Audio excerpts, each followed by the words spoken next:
Hema committee report പുറത്തു വന്നതിന് പിന്നാലെ വിവിധ നടന്മാർക്കെതിരെ വലിയ തോതിലുള്ള ആരോപണങ്ങളും ആക്ഷേപങ്ങളും ഉയർന്നിരുന്നു.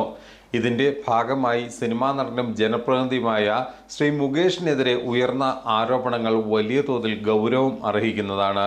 തീർച്ചയായും ഈ വിഷയത്തിൽ മുകേഷ് അന്വേഷണം നേരിടണം. അതുപോലെ തന്നെ അതുമായി ബന്ധപ്പെട്ടുകൊണ്ട് യാതൊരുവിധ ന്യായീകരണവും നടത്തി മുകേഷിന് വേണ്ടി അനുകൂലമായ ഒരു വാക്കുപോലും നമ്മൾ കൃത്യമായിട്ട് ആ പറയുന്ന രീതിയിലുള്ള മുകേഷിന് അതിൻ്റെ നിയമപരമായ നടപടികൾ നേരിട്ടുകൊണ്ട് അതിൻ്റെ കൃത്യമായ കുറ്റക്കാരനാണെങ്കിൽ ശിക്ഷ വാങ്ങിച്ചെടുക്കാൻ പൂർണ്ണ തോതിൽ അർഹനാണ്. എന്നാൽ ഇതുമായി ബന്ധപ്പെട്ട് ഈ മുകേഷുമായി ബന്ധപ്പെട്ട് അല്ലെങ്കിൽ മുകേഷിൻ്റെ ഈ വിഷയവുമായി ബന്ധപ്പെട്ട് യാതൊരുവിധ ന്യായീകരണവും നടത്തി മുകേഷിന് വേണ്ടി അനുകൂലമായ ഒരു വാക്കുപോലും പറയേണ്ടതില്ല എന്നുള്ള ഒരു വിഷയത്തിൽ യാതൊരുവിധ തർക്കവും ഇവിടെ അവശേഷിക്കുന്നില്ല. എന്നാൽ മുകേഷ് MLA പദവി രാജിവെച്ചുകൊണ്ട് ഈ ആരോപണങ്ങളെ നേരിടണമെന്നാണ് ചിലർ വാദിക്കുന്നത്. അതിൽ തന്നെ ഇടതുവിരുദ്ധരുണ്ട്, വലതുപക്ഷക്കാരുണ്ട്, ഇടത് ബുദ്ധിജീവികൾ തന്നെ ഇതിനകത്ത് ഉണ്ട്. ഇതിനോട് തീരെ യോജിക്കാനാകില്ല എന്നാണ് ഇവിടെ വ്യക്തമാക്കാൻ ആഗ്രഹിക്കുന്നത്. അതിപ്പോൾ പാർട്ടിക്ക് വേണ്ടി എത്ര ക്ലാസ് എടുക്കുന്ന ആളാണെങ്കിൽ പോലും ഈ പറയുന്ന ഒരു കാര്യം അംഗീകരിക്കാനാകില്ല എന്ന് വേണം നമ്മൾക്കിവിടെ പറയാൻ. അതിന് കാരണങ്ങൾ വ്യക്തമായിട്ടുണ്ട്. കോൺഗ്രസ്സുകാരെ സംബന്ധിച്ച് ഇതിൽ വ്യക്തമായ രാഷ്ട്രീയമുണ്ട്, അത് സ്വാഭാവികമാണ്.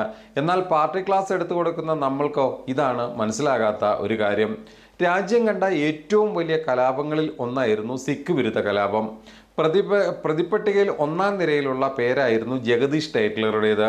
എന്നാൽ ആരോപണ വിധേയൻ എന്ന പേരിൽ MP സ്ഥാനം അദ്ദേഹം രാജിവെച്ചിരുന്നില്ല. പിന്നീട് ജഗദീഷ് ടൈറ്റ്ലർ കോൺഗ്രസ് സീറ്റിൽ മത്സരിച്ചു, MP ആയി, മന്ത്രിയായി. 2005 നാനാവധി കമ്മീഷൻ റിപ്പോർട്ട് വന്നതിനെ തുടർന്ന് ജഗദീഷ് ടൈറ്റ്ലർ കേന്ദ്രമന്ത്രിസ്ഥാനം അന്ന് മാത്രമാണ് രാജിവെച്ചത്.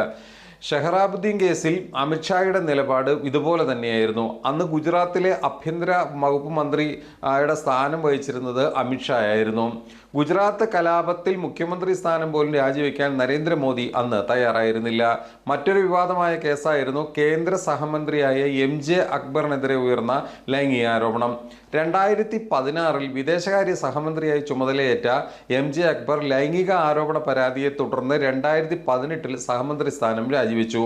2012 ഹരിയാനയിലെ ഭൂപിന്ദർ ഹൂഡ സർക്കാരിൽ ആഭ്യന്തരമന്ത്രിയായിരുന്ന ഗോപാൽ ഖണ്ഡയ്ക്കെതിരെ ഉയർന്നത് ഇതിലും വലിയ ഒരു ആരോപണമായിരുന്നു.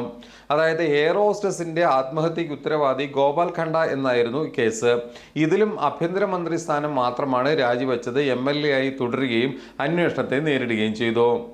ഇതിനുശേഷം നടന്ന ഹരിയാനയിലെ മനോഹർലാൽ ഖട്ടർ സർക്കാരിലെ കായിക മന്ത്രിയായിരുന്നു ഇന്ത്യൻ ഹോക്കി താരം സന്ദീപ് സിംഗിനെതിരെയും ലൈംഗിക ആരോപണം ഉയർന്നിരുന്നു. സന്ദീപ് സിംഗ് 2023 കായിക മന്ത്രി സ്ഥാനം രാജിവെച്ചു.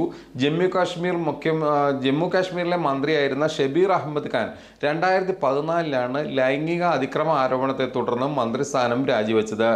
എന്തിനേറെ പറയുന്നു, നമ്മുടെ ഗുസ്തി താരങ്ങൾക്കെതിരെ ലൈംഗിക അതിക്രമ കേസിൽ ബ്രിജ്ഭൂഷണും MP സ്ഥാനം രാജിവെച്ചിരുന്നില്ല. സോളാർ കേസിലെ ആരോപണ വിധേയർ സ്വീകരിച്ച നിലപാടും പരിശോധിച്ച് തന്നെ പോകേണ്ടതാണ്. അന്വേഷണ കമ്മീഷന് മുമ്പിൽ പോകേണ്ടി വന്നിട്ട് മുഖ്യമന്ത്രി സ്ഥാനം പോലും ഉമ്മൻചാണ്ടി രാജിവെച്ചിരുന്നില്ല.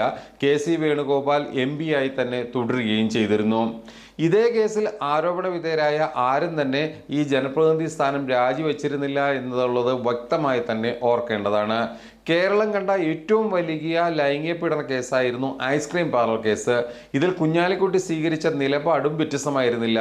സമാനമായ ആരോപണങ്ങൾ ഉയർന്ന എൽദോസ് കുന്നപ്പള്ളി, വിൻസെന്റ് MLA മാരും ഇപ്പോൾ MLA മാരായി തന്നെ തുടരുകയാണ്. ഇത്തരം ആരോപണങ്ങൾ ഉയരുമ്പോൾ മന്ത്രിസ്ഥാനം രാജിവെച്ച് അന്വേഷണത്തെ നേരിടുക എന്നത് തന്നെയാണ് രാഷ്ട്രീയ കീഴ്വഴക്കം. ജനപ്രതിനിധി സ്ഥാനം ഒഴിഞ്ഞാൽ, ആരോപണം തെറ്റെന്ന് തെളിഞ്ഞാൽ പോലും അത് തിരികെ നൽകാൻ കഴിയില്ല എന്നുള്ളത് വസ്തുത തന്നെയാണ്. അല്ലെങ്കിൽ മുന്നണിയോ അവരുടെ പാർട്ടിയോ ഇടപെട്ടുകൊണ്ട് രാജിവെപ്പിക്കുന്ന ഒരു നിലപാടിലേക്ക് പോയപ്പോൾ മാത്രമാണ് ഇത്തരത്തിലുള്ള ഒരു സംഭവം ഉണ്ടായിട്ടുള്ളത്. ആരെങ്കിലും ഒരു ആരോപണം ഉന്നയിച്ചാൽ ഉടൻ MLA സ്ഥാനം രാജിവെക്കുന്നത് നാളിതുവരെ കേട്ടുകേൾവിയില്ലാത്ത ഒരു കാര്യം തന്നെയാണ്. മുൻകാലങ്ങളിലെല്ലാം എന്തെങ്കിലും ആരോപണം ഉണ്ടാകുമ്പോൾ രാഷ്ട്രീയമായി അവർക്ക് എന്തെങ്കിലും പദവി ലഭിക്കുകയാണെങ്കിൽ അതിപ്പോൾ മന്ത്രി പദവിയോ അതല്ലെങ്കിൽ ഏതെങ്കിലും സ്ഥാപനത്തിൻ്റെ ചെയർമാൻ സ്ഥാനമോ മറ്റെന്തോ ആയിക്കോട്ടെ അത് രാജിവെക്കുകയും പിന്നീട് ആരോപണം തെളിഞ്ഞില്ല എങ്കിൽ തിരിച്ച് അതേ സ്ഥാനത്തേക്ക് വരികയുമാണ് ചെയ്യാറുള്ളത്. എന്നിട്ടും എന്തുകൊണ്ടാണ് മുകേഷ് മന്ത്രി മാത്രം MLA സ്ഥാനം രാജിവെക്കണമെന്ന് ഇക്കൂട്ടർ അലമുറയിടുന്നത് എന്ന് മനസ്സിലാകുന്നില്ല. ഇതിന് കാരണം രാഷ്ട്രീയമാണ് എന്നുള്ള കാര്യം വളരെ വ്യക്തമാണ്. മുകേഷ് രാജിവെച്ചാൽ അവിടെ ഉപതെരഞ്ഞെടുപ്പ് വരും. ആ ഉപതെരഞ്ഞെടുപ്പിൽ എങ്ങനെയെങ്കിലും LDFനെ പരാജയപ്പെടുത്താൻ അത് സർക്കാരിനെതിരെയുള്ള വലിയൊരു ക്യാമ്പയിൻ ആക്കാമെന്നും അതുവഴി അടുത്ത നിയമസഭാ തെരഞ്ഞെടുപ്പിലും വരാൻ പോകുന്ന തദ്ദേശ സ്വയംഭരണ തെരഞ്ഞെടുപ്പിലും വലിയ തോതിൽ ഉപയോഗപ്പെടുത്തിക്കൊണ്ട് ഇടതുപക്ഷത്തെ പരാജയപ്പെടുത്താൻ കഴിയുമോ എന്നുള്ള വലതുപക്ഷത്തിൻ്റെ രാഷ്ട്രീയ മുതലെടുപ്പിൻ്റെ വഴി മാത്രമാണ് ഇപ്പോൾ ഇവർ നോക്കുന്നത്. അതിനുവേണ്ടിയുള്ള ചൂട്ട് നമ്മൾ കത്തിച്ചു കൊടുക്കുക നിൽക്കരുത് എന്നാണ് ഇവിടെ അഭ്യർത്ഥിക്കാനുള്ളത്. മുകേഷ് രാജിവെക്കണോ എങ്കിൽ അതിൽ പാർട്ടി അഭിപ്രായം വ്യക്തമായി പറഞ്ഞിട്ടുണ്ട്. പാർട്ടി നിലപാടിന് മുകളിൽ അല്ല നമ്മുടെ നിലപാട് എന്ന് നമ്മൾ മനസ്സിലാക്കണം. കോൺഗ്രസ് പറയുന്ന രാഷ്ട്രീയത്തിൽ വീഴാതിരിക്കുകയാണ് ആദ്യം വേണ്ടത്. മുകേഷ് ഇപ്പോൾ കുറ്റാരോപിതനാണ്, കാലം തെളിയിക്കട്ടെ.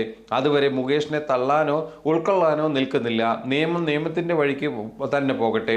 അതുവരെ സ്വയം പ്രഖ്യാപിത ജഡ്ജിമാരായി ഇത്തരം കാര്യങ്ങളെ കൈവിട്ടു പോകുന്ന തരത്തിലേക്ക് കൊണ്ടുപോകുന്നത് ഒരിക്കലും ഇടത് രാഷ്ട്രീയത്തിനോ അല്ലെങ്കിൽ പുരോഗമനപരമായ ഒരു രാഷ്ട്രീയ സംവിധാനത്തിനോ ചേർന്നതല്ല.